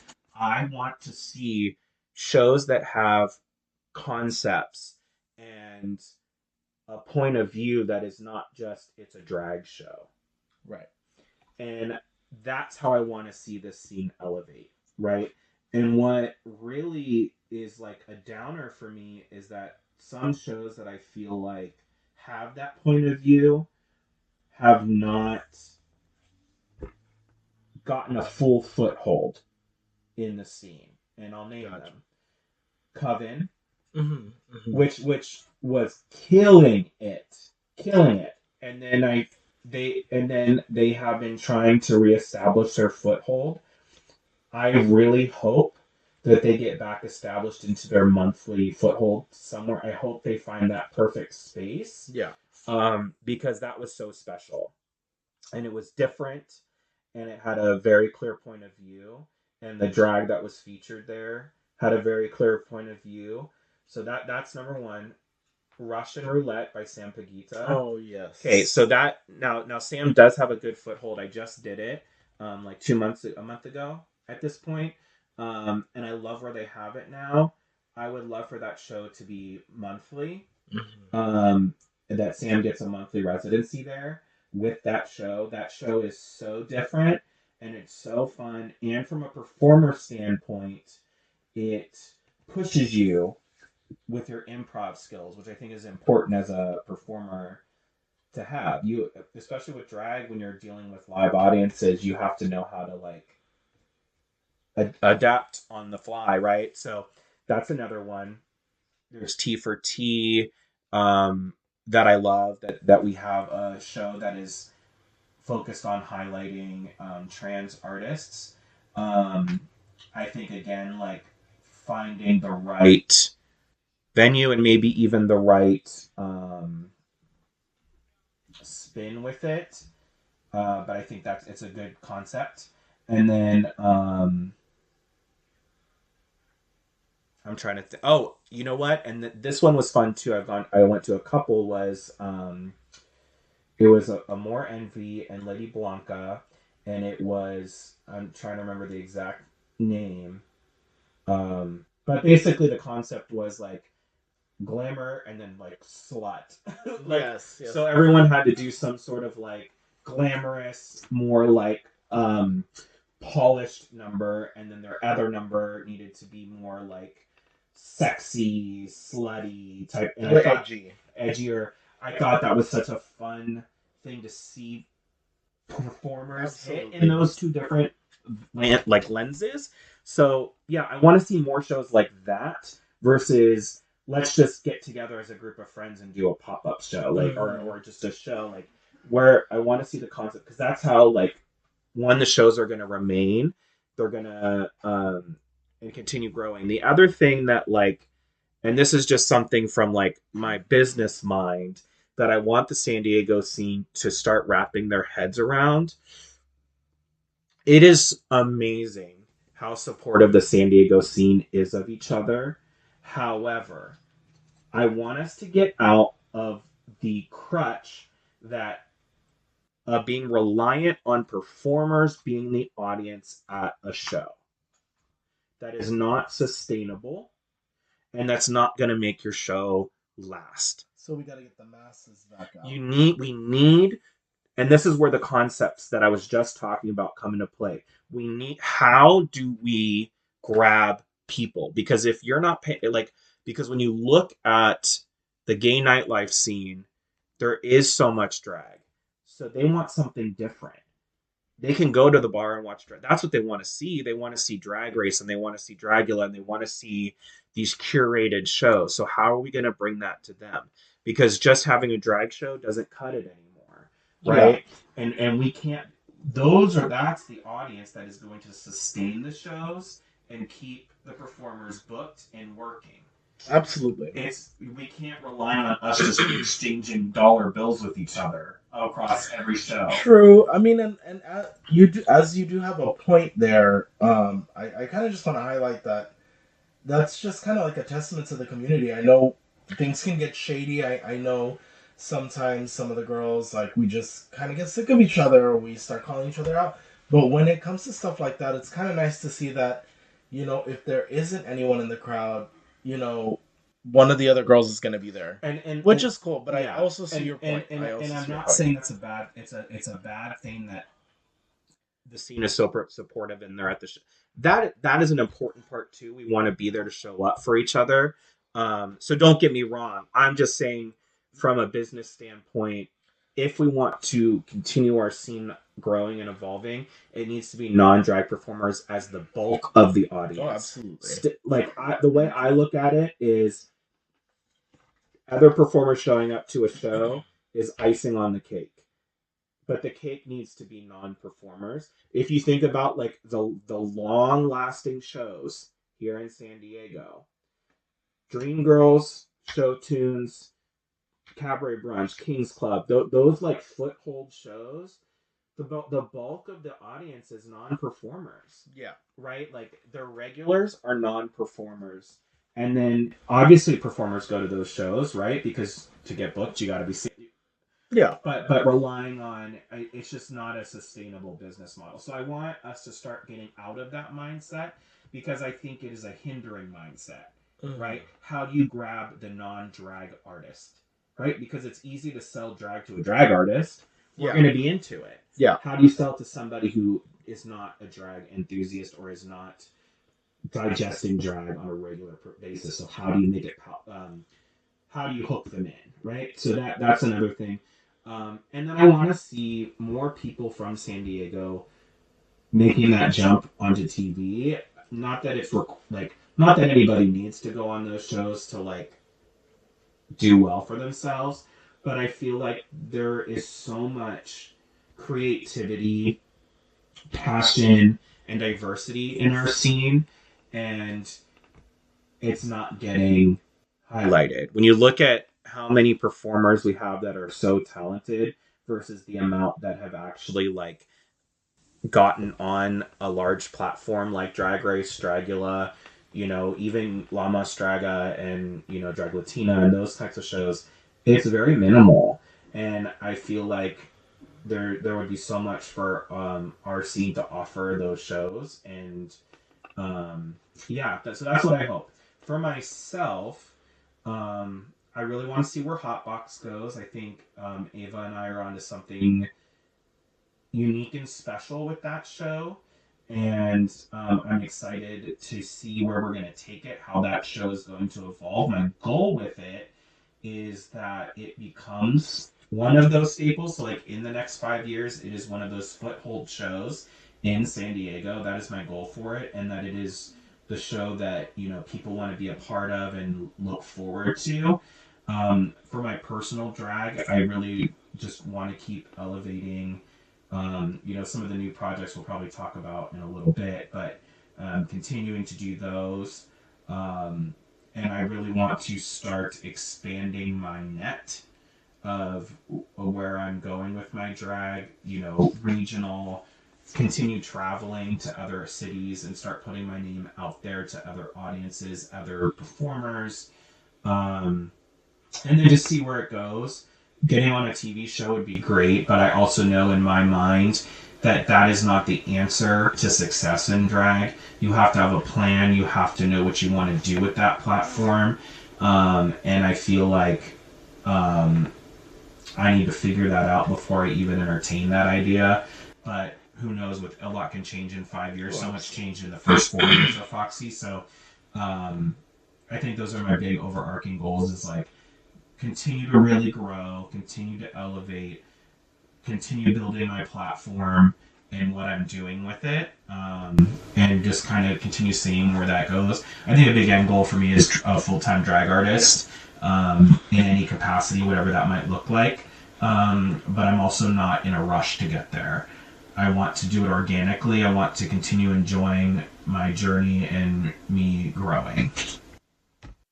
So I think that's actually a really good segue into this next portion of the pod, which I kind of want you to talk about. You have some really exciting stuff going on um, that I kind of, and I know you have some kind of big announcements about some future endeavors you got going on. So why don't you share with everyone? Why don't you share with the class what you have up your sleeve, your Yeah. bloody sleeve? Yeah, so as people have obviously seen, I took a break from Fox It Up, kind of got rid of that, and then I've been really honing my aesthetics in drag. Being more like rocker chick, horror, but still very comedy at my base. I've been really trying to elevate my concepts and figuring out how I bring my different loves into performances. So like the last couple times I've done show tunes, I've brought horror to show tunes. I brought Pokemon. I'm starting to figure out how I can meld those things together. Horror and comedy, horror and theater. Pokemon and drag. Like how do I start meshing those together? And that has been super fun for me. So you can expect a lot more of that as I continue like kind of navigating those waters. So that's a big one. I already talked about Hotbox. That's a quarterly show. Our next one is on February 20th. Super excited about it. UFO and Cassian Velour will be returning, and two special guests, which will be announced when we have the flyer up. So stay tuned for that. But we have two amazing special guests. So February 20th at Gossip Grill.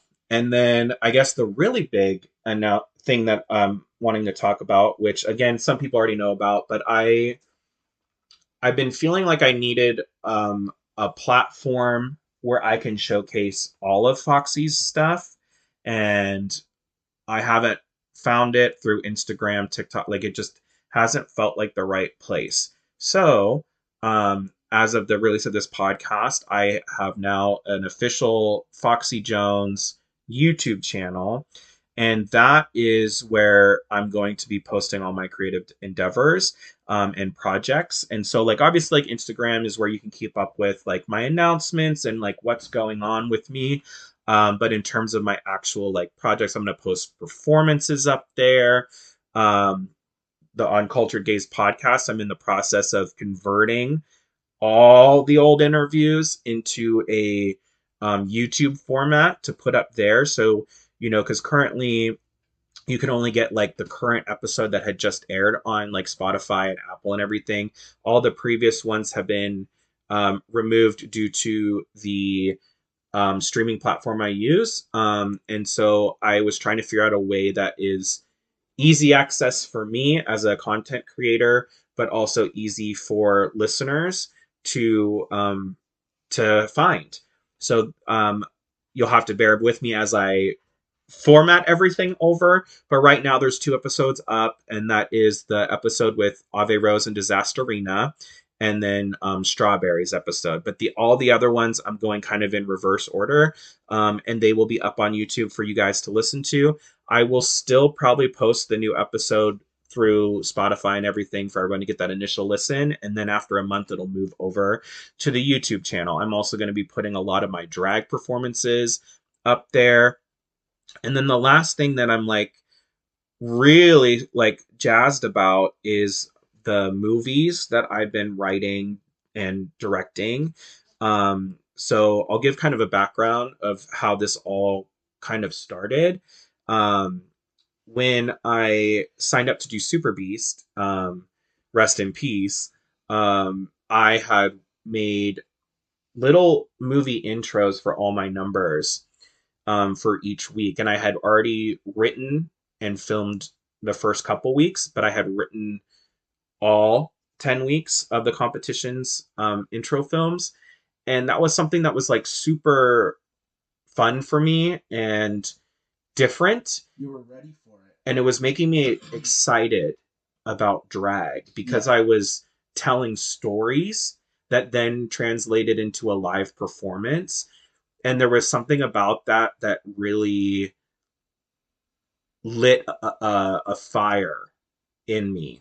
And unfortunately, that competition ended after week one, but the fire to do that didn't go away. And so I decided I wanted to start writing my next one woman show. And the concept was going to be very like creep show Elvira, where I was going to be this like macabre glamour host and have these like fun comedic monologues live and then segue into these short films that were like anywhere between 4 to 10 minutes. And then I would do 1 or 2 live like drag numbers, but it would mostly the monologues in the short films. And it was all set to go. I was working with Urban Mose. We were going to do it there. I had written 3 scripts, started filming, and then the drag environment has kind of changed where one woman shows kind of aren't selling like they used to. And so Urban Mose nixed all their one woman shows. So that's why you probably noticed like Miriam hasn't done a one woman show in months. It's because of that. So initially I was like, fuck, like what am I gonna do?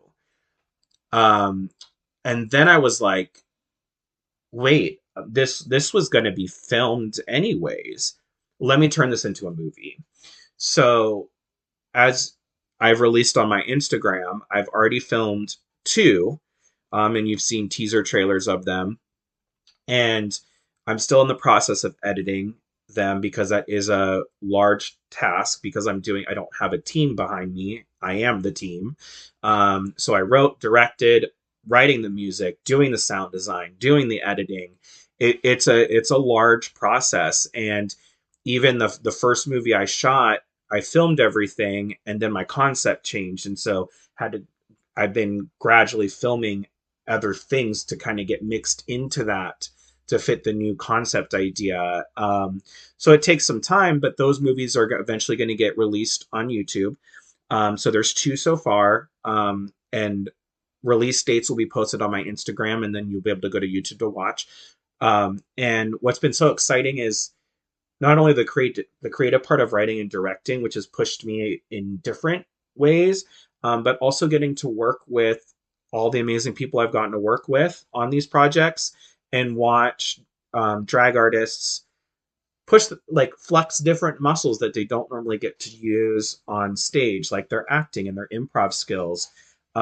So I'm super excited. The first one heavily features Serenity Taylor's Chichi Fuera, Rosalinda, TJ, and Sampaguita. They have the bulk of the speaking roles. And then there's tons of extras in there that volunteered their time to come and killed it. Like I'm so excited. And that one is a play on the local drag scene and how like people don't come out and support the shows like we're used to supporting. And you know Serenity claims that it was because it was of a zombie attack, and it's just this really like campy, silly, stupid like zombie movie that I filmed at number one, and that was important to me too. That not only it was like queer focused casts, but we were in spaces that are familiar to the Hillcrest and San Diego scene. So number one in the Pride Room, and then the second one, which is like very near and dear to me, this one I really loved writing, and because it's about Ghostface, which is like my favorite horror icon. And so this one takes place after Spaghetti and Show Tunes has ended, which is one of my favorite drag shows here at Urban Moe's, and they were gracious enough to let me film there in the back dressing rooms. And that one features Juliana Dick and their partner Anthony and Miriam T and her assistant Patrick and myself. And basically, what happens is after the show, um, Juliana gets a mysterious phone call from Ghostface, and then it kind of turns into a musical number. Of the phone call and the attack and everything. And you'll have to stay tuned to see who the killer is. But it's super fun. As you saw in the trailer, Miriam gets the iconic role of being the opening kill in the movie, which is so important to a Ghostface film that you pick a big person to get killed. Not body big, but big name. Say, can you repeat that? You said Miriam is big. She is big. So, but you pick like a larger star, right? And then you just axe them right away in the opening credits. So I'm thankful that Miriam was willing to do that, as well as everyone else involved. And then so those are two of the anchor films that are going to be in this anthology.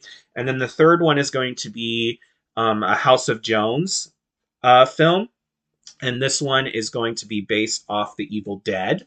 And basically, the House of Jones goes to this cabin retreat for a Jones getaway, and Vanity finds a mysterious book and very stupidly reads out of it, and then literally all hell breaks loose as the Evil Dead take over. So that one's going to be super fun. We have not filmed that one yet, but it is written. And I'm excited to film that one, and then it'll be the monologue. So what I'm hoping is the films will be released starting in the new year, slowly, one after another, and then I am still working with Urban Moe's for a viewing party when the film is fully done, and that should be done sometime in the early mid spring.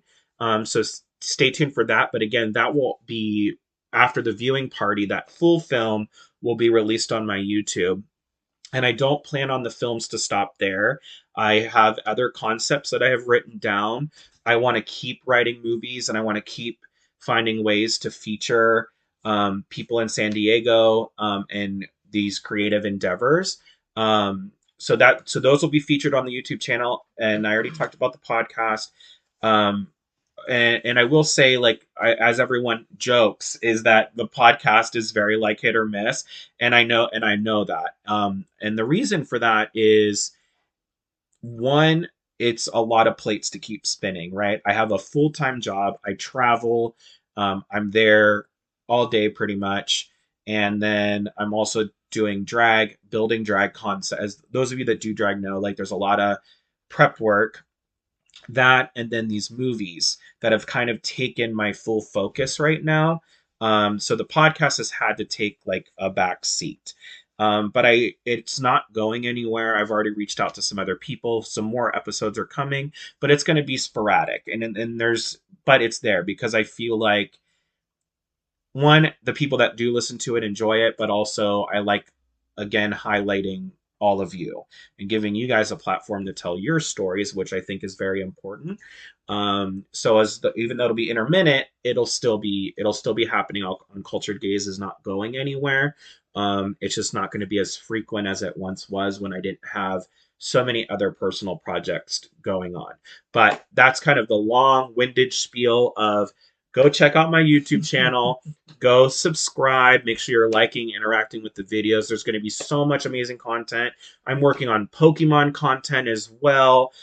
Just lots of fun things for me to kind of insert my drag into.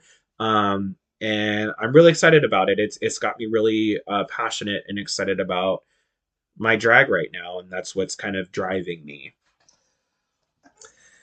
But who for everyone that's listening, again, just show Foxy all the love that you can. She'll give it right back to you. I know she will at some point. But you know, we're all excited and congratulations, Thank you. Foxy. Yeah.